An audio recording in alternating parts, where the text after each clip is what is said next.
बड़ी भागे आइलू तू हमनी के टोली आजू रंगाई गोरी तोहर चोली बिना रंगले ना छोड़। बड़ी भागे आइलू तू हमनी के टोली आजू रंगाई गोरी तोहर चोली पूरा बदनिया भी जाई तोहरा लगाई हम गुलाल हो पूरा बदनिया भी जाई तोहरा लगाई हम गुलाल हो। व्हाइट ड्रेस हमर कइला लाल लाल हो देखी मजनुआ त को देहि बवाल हो। व्हाइट ड्रेस हमर कइला लाल लाल हो देखी मजनुआ त को देहि बवाल हो को देहि बवाल हो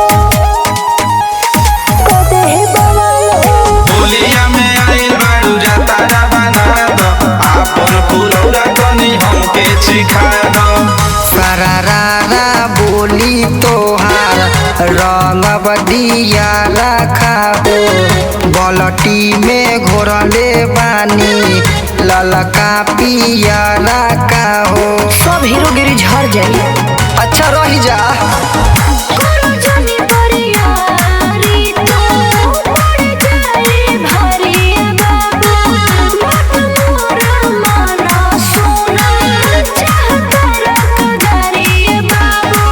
काहे गुस्सा एतना करेलू छुए दया अपन गाल हो काहे गुस्सा एतना करेलू छुए दया अपन गाल हो।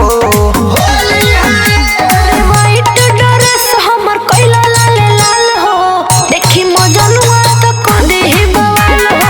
व्हाइट ड्रेस हमर कइला लाल लाल हो देखी मजनुआ त को देहि बवाल हो देखी मजनुआ त को देहि बवाल हो। सरारा